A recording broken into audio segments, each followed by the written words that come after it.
2012 Boardroom International Surfboard Expo continues. This is being brought to you by SoulSpot.com, surfingmag.com, and of course, surfersvillage.com. And now, our featured event of the day. Yes, we do have Mark Richards here, MR, and we're looking at some shaping going on right there. I believe in the shaping room right now, Ricky Carroll, our final competitor or entrant in the Icons of Foam, honoring Mark Richards, is shaping his US blank right now to mimic what we think is identical board that Mark Richards had years ago. He'll tell us about it. Todd Klein, David Stanfield, and Mark Richards.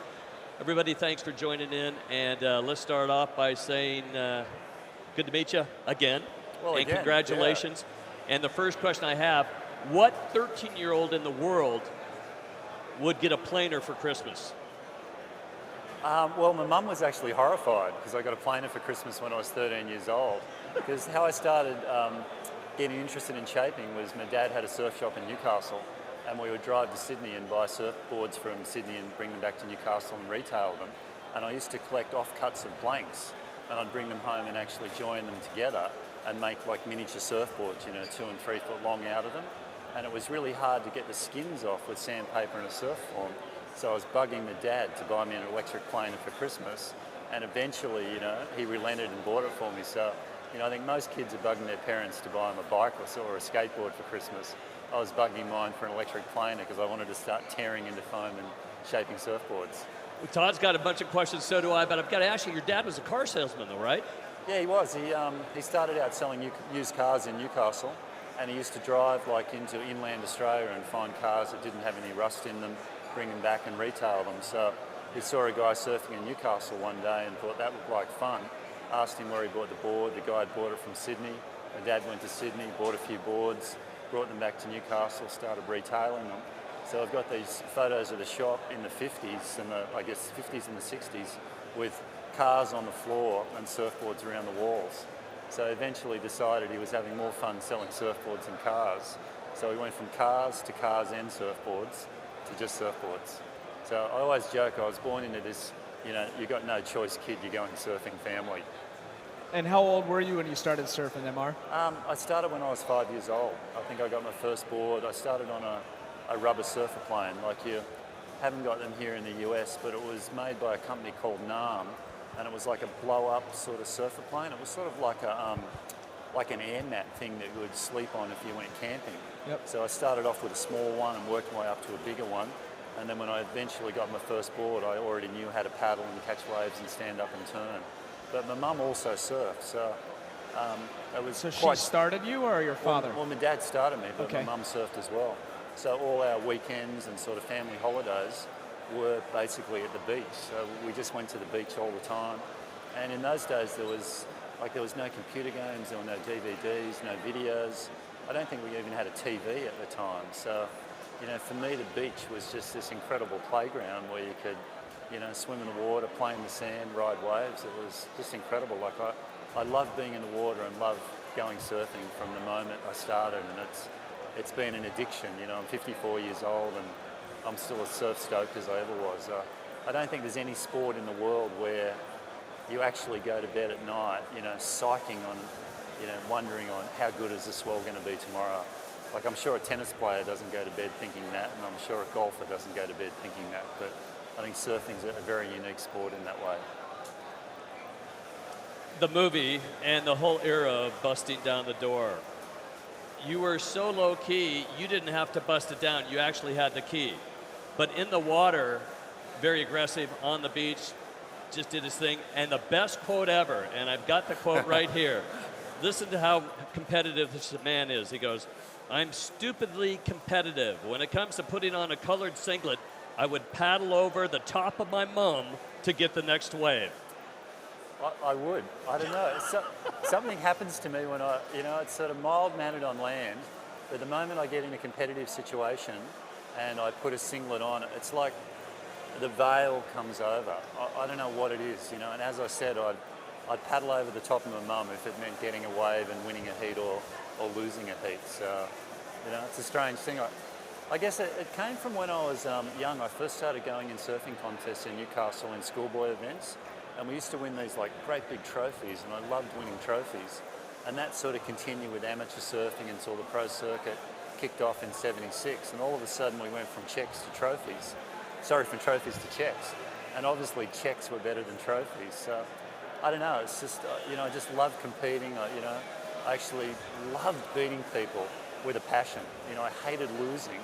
And I still think about some of the heats I lost and some of the finals I lost, even to this day, where I actually went wrong. It's not something I dwell on, but if you're sitting on an aeroplane or you're a passenger in a car or something and someone, mentions something about an event, those memories come back of where I kind of went wrong and, things I wish I'd done differently. So you started surfing at 5. At what point did you realize you wanted to compete? You had something, you felt you had the talent to compete. At what age was that? You said you're in schoolboy. Can you be as specific as an age? I think I started surfing in the schoolboy events in Newcastle when I was about 12 or 13 in the under 14 division. So we have a very competitive culture in Australia where we have local board riding clubs, and there were schoolboy events, cadet events, juniors, seniors. So I worked my way sort of through all those events as I went on age-wise, winning trophies. And then I guess the pro events probably started in 1972. We started seeing events pop up around the world with prize money.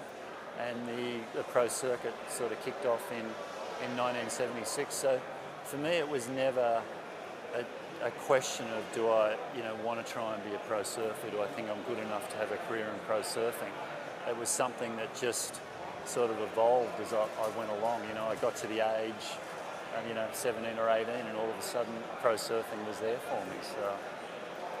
Amazing. Can you remember back to 1976, and it was the richest event in surfing. It was the Coke Surfabout in Sydney. A-rated event, $15,000 purse, and you ended up winning. And what you see if you take a look at the grid is everybody surfed 7 rounds, correct? I think that was the year they had the man-on-man system, and it was you had to surf the rounds, and I think the points for manoeuvres. Yes. Yeah, it was a strange system they invented because I guess even to this day, it's still hard to understand the criteria of like who wins and who loses a heat. Some can win a heat or lose a heat by the smallest of margins. So back in the 70s and the 80s, they were trying all sorts of different systems to try and come up with the fairest winner. And the system they used at that Coke contest was every wave counted, and they had scores for every manoeuvre, and there was like a wave size. So if you caught a small wave and did a bottom turn and a cutback on a small wave, they might be worth 2 points each. If you did the same thing on a category 2 wave, which was a little bigger, they might be worth 4 points each. So it sort of worked because it rewarded the surfer who caught the best waves, but it backfired because it rewarded the guy who caught the most waves. So it turned into this thing where you're in a frenzy for the 20 minutes, trying to catch every wave that came through to score as many points as possible. And it also went over 7 rounds, but it was spaced out over, I think, 2 weeks because they had a waiting period waiting for the best surf. The crazy time. One quick question, let's test your memory because it's like Kelly Slater's memory. He can remember what he lost 5 years ago in one heat. There was a woman that actually surfed in that event. Who was it? I can't remember. You just about said her Laura name. Bliss? Yes. Yes. Can you imagine that? A woman surfing in that event back then? No, but there was a funny instance in the Newcastle event as a promotional thing. This is a few years ago. They actually ran a heat with Layne Beachley and Andy Irons. Layne was entered into the contest. I think they gave Layne a wild card. And, Andy, rest in peace, was scared of nothing. He wasn't scared of pipeline or Chopu or �W𝐚𝐫𝐤 at 20 feet. He was one of the most fearless competitors we've ever seen. Like, there was no wave too dangerous. But I think it's the only time in my life where I've seen Andy nervous when he had to surf against Layne, because she's a great surfer, and I think Andy was worried the surf was small and inconsistent. I think he was worried that, if Layne got the waves, she had a chance of upsetting him. Yeah, no doubt. Rewinding just a bit, going back to your childhood, in '76, you actually took shaping lessons from Dick Brewer, is that correct? Yeah, when I left school, I wanted to be a surfboard shaper, and it was something I was aiming at as a career path, because I'd ridden surfboards by Jeff McCoy, who was a North Narrabeen-based surfboard manufacturer for a lot of my life. And a lot of my school holidays, I would go to Sydney and actually stay with Jeff. And all the guys in the factory would work when there was no surf, and then they would surf when the waves were good. So if someone came into the factory and said the surf's good, they would drop tools and just go surfing. So I thought, this is like a really good lifestyle. You can work when you want to work. You're not set on a 9 to 5 thing. So again, back in those days, there was no such thing as pro surfing. So I was looking for a career path, and I was always interested in surfboard design and surfboard shaping. And the chosen career path was being a surfboard shaper. And in a funny way, pro surfing actually got in the way of that for a year. So what happened with 𝐑𝐢𝐜𝐴 and the lessons was that I was always like reasonably self-taught. I could use all the tools, but I had a picture in my mind of where I actually wanted to go. Like I'd put a blank on the stands and I had a vision of what the finished board would actually look like, but my hands weren't, I didn't have the technique. I could use the tools, but didn't have the technique to finish with a vision. So I stayed on after the Hawaiian season and spent about, I think, 2 or 3 weeks shaping with Dick. So like he gave me templates and, you know, showed me techniques of using the planer and showed me how to cut in nose lift, tail lift, rockers, rail, concaves V, the whole deal. So he basically taught my hands to catch up with where my mind was at. So after the time I spent with him, which was invaluable, I could go into the shaping room, and if I had a vision of how the board was going to be, you know, my hands were capable of recreating it. So. And that season of 76, 77 in Hawaii was the same general time that you actually saw Reno Avellero riding a twin fin for the surf first time as well. Is that correct? Sorry, Austin? Reno Avellero, that same Reno. time, 76, Yeah. 77, was the first time you saw anyone really riding a twin fin and riding it the way he was riding it. Well, I'd ridden twin fins sort of back in the McCoy days. Okay. In the very early 70s, and I think they were the ones that were influenced by American shapers at the time. I can remember seeing photos of Rolf Arness and Corky Carroll in Surfer magazine on really short twin fins with a round nose, sort of a wide rounded square tail, and a really thick tail where it was chamfered off, and 2 little fins on each corner. And I rode those boards originally, but they went nowhere design-wise. You know, they'd go in 2-foot surf and that was about it. So I got re-interested and re-inspired by twin fins in 1976 when Reno Avellero was in Australia for the Coke contest.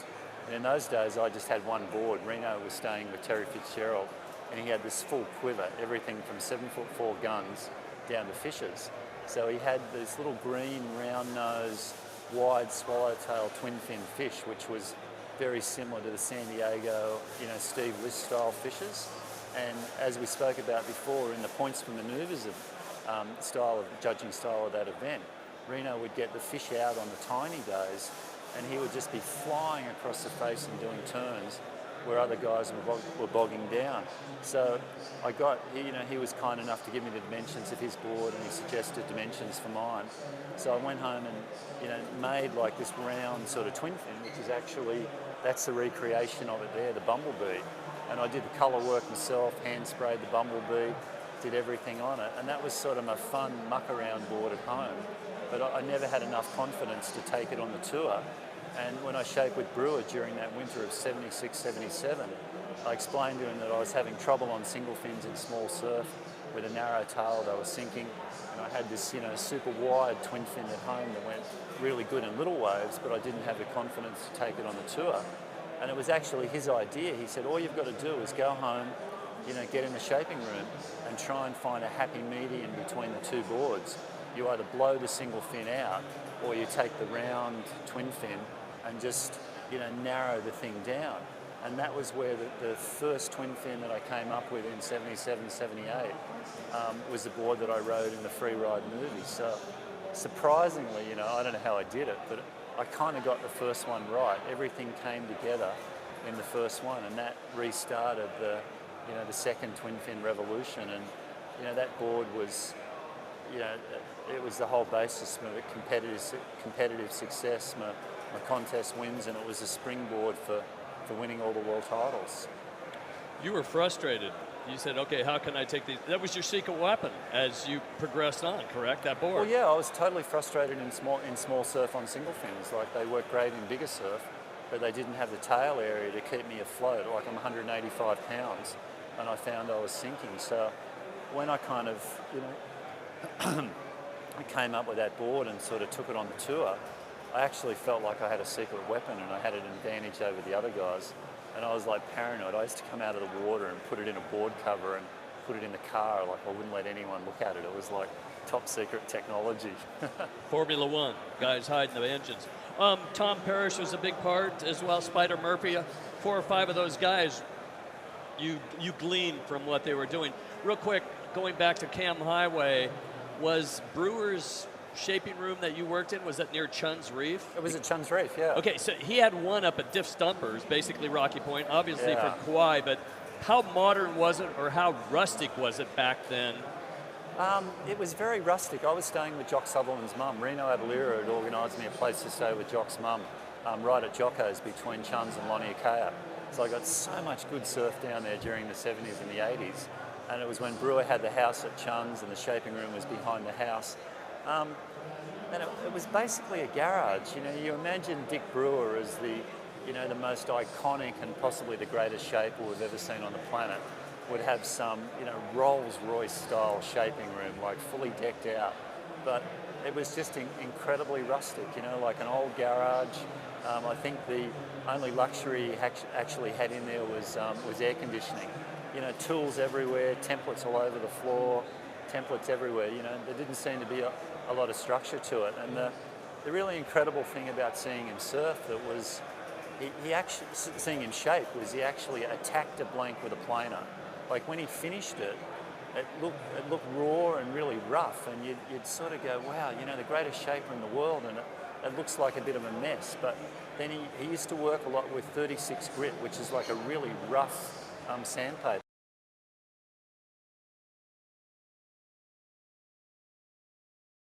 Happen where the board would all of a sudden just start to morph into something perfect in front of your eyes. It was really incredible to see him shape, and you know, guys like Dick and Ben Iper, Reno, Tom Parrish, Jim Richardson, Pat Rawson, all those guys have really helped me throughout my shaping career, and they've all been, like, you know, good enough and kind enough and sharing enough to actually allow me to be in the room when they shape, and you know, to actually impart some of their knowledge. And even at the Boardroom Show, I've actually learnt something watching the guys shape here. That's Very awesome. nice. Well, a question that I'm real curious about, to hear some background on this. 17 years old, it was 1974. You got in as a late entry at Waimea Bay. Made it to the semifinals. First day, surf, you know, it's sizable, but it's not that big. You show up in the morning, the bay's closing out. Tell us about that experience at 17 years old. Well, Todd, it was a funny situation. I'd got into that event because I'd come second in the amateur Smirnoff the year before, and the first place getter in the amateur Smirnoff got an automatic entry to the Pro Smirnoff that year. Michael Ho had beaten me, so Michael was in. I'd done well in some events in Australia. I was busting to get into the events in Hawaii. In those days, there were no ratings. You got in reputation only, so you had to go to Hawaii, surf big waves, and pretty much throw yourself at anything that sort of came up. So I'd written a letter to Fred Hemmings, basically, you know, saying that, you know, I was the best surfer in Australia and he should actually put me in this event. 𝐌𝐚𝐫𝐿 had done the same thing. Sean Thompson had done the same thing as well. So we knew that 𝐁𝐞𝐬𝐭 from California hadn't shown, and there was one alternate spot, and Fred wouldn't say who the alternate was until about 10 minutes before the heat went in the water. So there's sort of 10 minutes to go at sunset. Fred goes, Mark Richards, you're the first alternate, pay your $75 entry fee. And I didn't have any money. So I'm just going, oh no, I'm not going to be able to go in it. Rabbit had brought the money to the beach. So Rabbit actually paid my entry fee to go in the event, which was incredibly generous of him at the time. That's cool. So I managed to get through, I think it was 2 rounds at sunset that day. And the next day, it's, you know, 25 feet Waimea, and I'd never been out there in my life. I'd hardly ever surfed sunset. So I was 17 years old, and it was sort of a career crossroads. Like, I didn't want to go out, but I was more scared of the reaction that I would get from Sean and Rabbit if I didn't go out, seeing as I got the wild card in front of them. And I was also worried that I'd go home and then all my friends would go that I chickened out. I thought there's no way I can go home and explain to them how big it was. So I thought the safest thing was probably to go out there and drown. That was the best way to handle it. So I actually had a plan, and the plan was to paddle out and not take off. And then I had all the excuses organised. I thought I can come in and say, oh, I had 3 Hawaiian guys in the heat, they hassled me, I didn't know where to sit.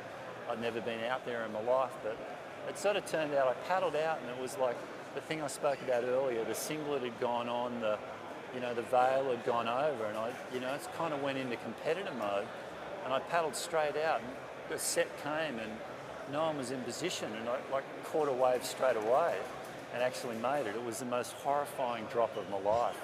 And then, what size board? I had an 8.6 that 𝐿𝐿𝐿 had made for me that I'd never ridden before, and then I started to worry in the heat that I might get through.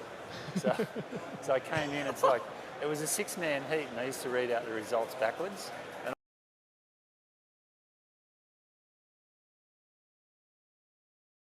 I'm 6th, and it's like, oh no, 2 more chances. And then they announced 5th, and I didn't come 5th.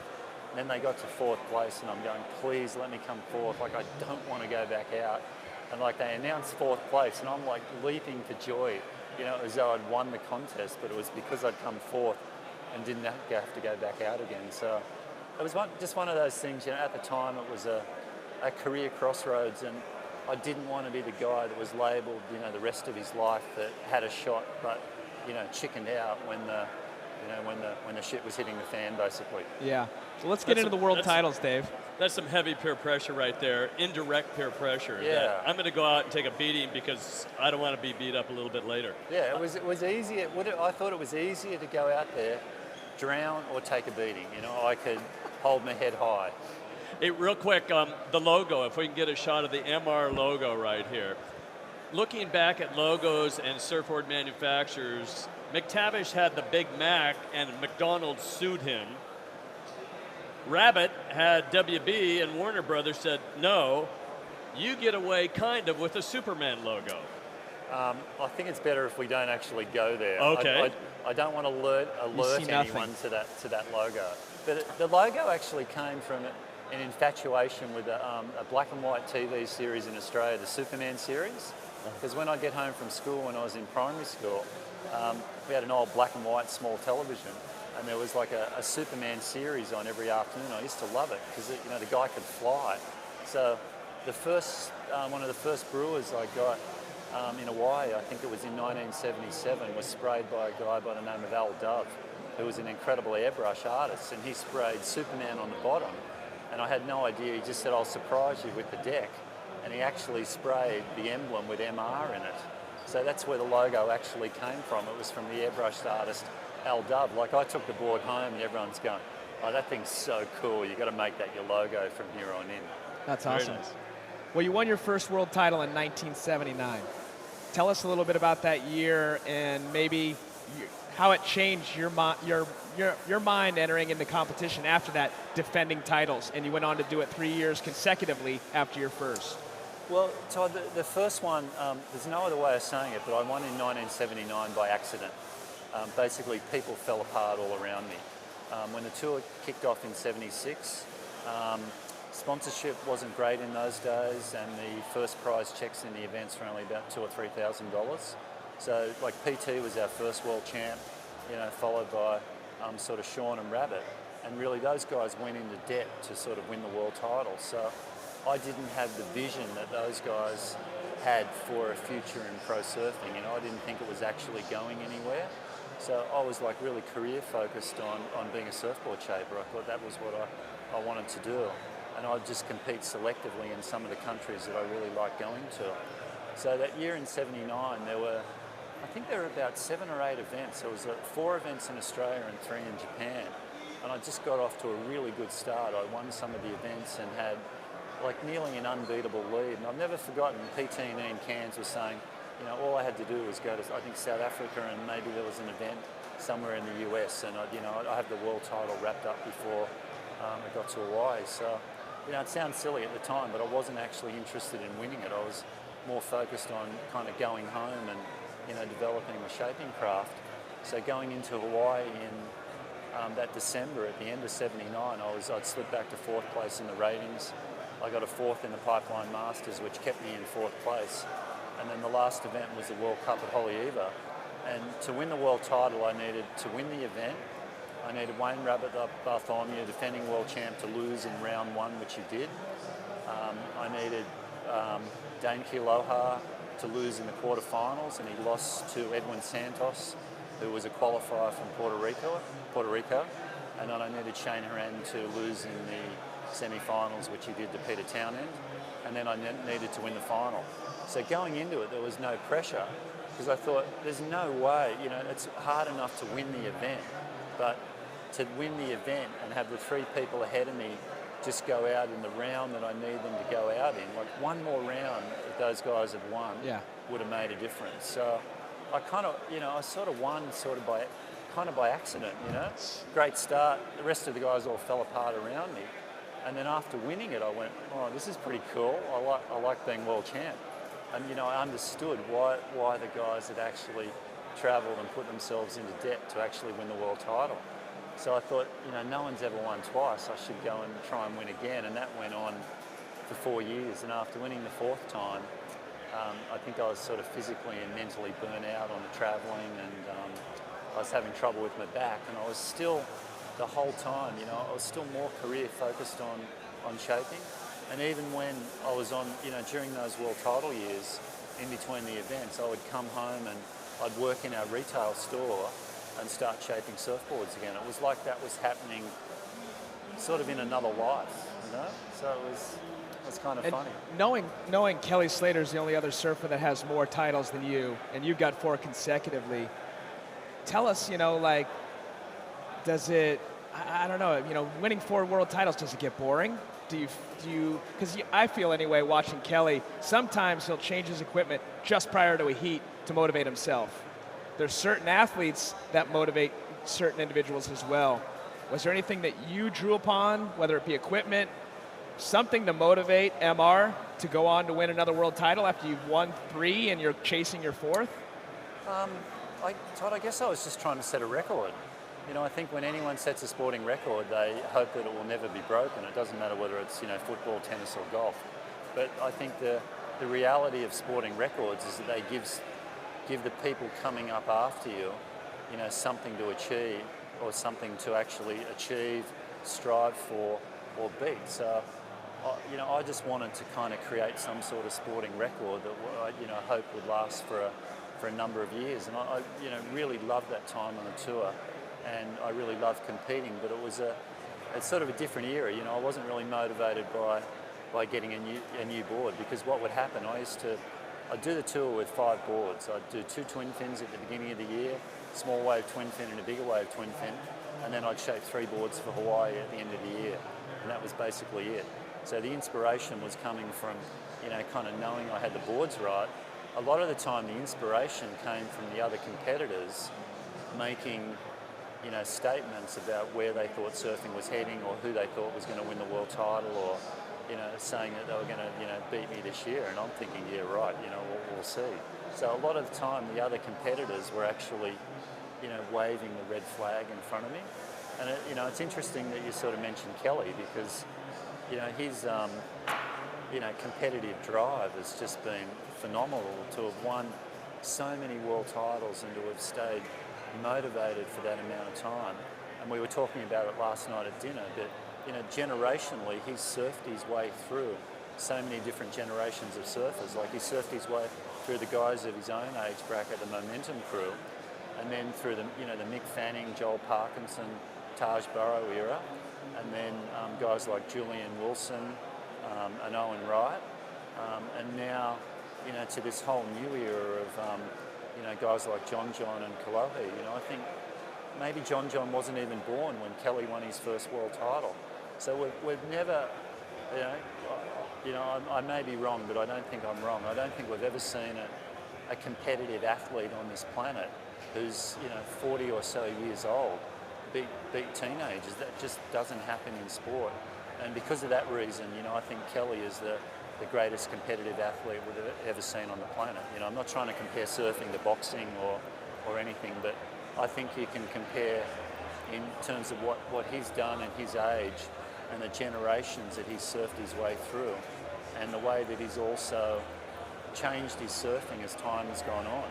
You know, when Kelly first started on the tour, like the air thing wasn't a big part of the tour.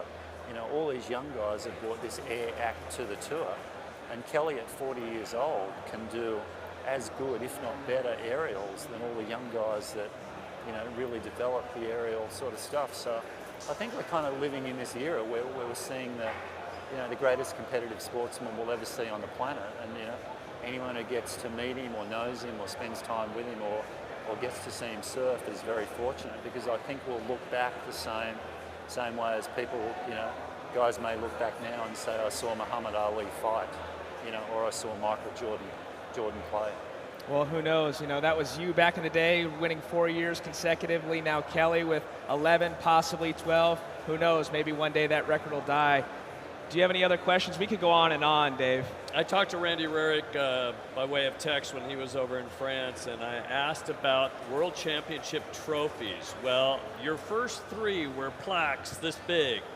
The 4th trophy we think Rabbit took, and your manager had to go to the gift shop at the Turtle Bay Hotel to give you something, and ironically, your dad probably appreciated it was a wooden car that a tourist would buy as a World Championship trophy. Your 4th, a lot of people don't know that. How classic. Well, it's and there was no plaque on it either. It was like a toy wooden car.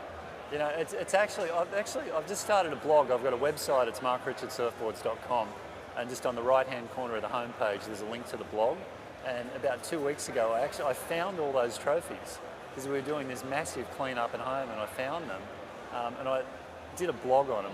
They're so classic. It's like they're world title trophies, and they're these little tiny, you know, puny sort of plaques. You know, you think you would get some massive, incredible trophy. Yeah. Who was So go to my blog, and, you know, if you're watching, go to my blog and check it out. Was Rasmussen an agent, a manager?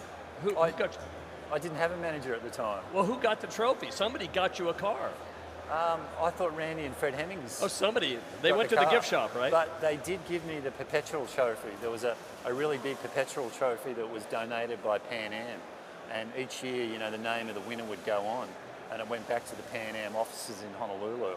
So after, after I won in '82, I think they'd run out of room on the trophy. And Pan Am wanted the trophy back. I think they wanted to take it back to their corporate offices in New York. But Randy sort of said, why don't you just grab the trophy and take it home, and I'll say someone, you know, walked away with it. So I managed to walk away with the perpetual trophy, which is a pretty incredible trophy. You saved that wooden car from the gift shop. That is classic. No, he's got photos of it on his blog. Excellent. I'm going to check that out. Cool. Yeah. Okay, so what motivates you today? Our last question in terms of watching surfers, obviously Kelly Slater, but do you watch all the events online? I watch some of them. Some of them, you know, some I'm more interested in others. I think it just depends on the surf. I was really interested in watching the Trestles event because, you know, Kelly just goes so crazy at Trestles, and I was just interested to see how, you know, Mick Fanning and Joel Parkinson would go. You know, while I've been here, you know, just prior to the Boardroom Show, I was on a Quicksilver wetsuit tour. So we watched bits of the Quicksilver Pro in France, and there were some crazy waves there. So I sort of watch bits and pieces, but, you know, I don't sit down and watch them from start to finish the way some people do. I just feel like I've got so much stuff going on at home with, you know, shaping surfboards and the family and 3 kids and trying to get in the water at the time that, you know, it really feels like there's not enough time. There's not enough time to fit everything in. And the funny thing about sort of getting older is, like, I'm 54 now. It feels like your life is accelerating. You know, you sort of, I guess when you get in your 50s and you're in the back third of your life. And surfing and shaping, I think, keeps you young and keeps you creative. You know, like I clean my teeth in the mirror in the morning and I look and I go, who's the old guy looking at me, you know? Because inside you don't actually feel any different.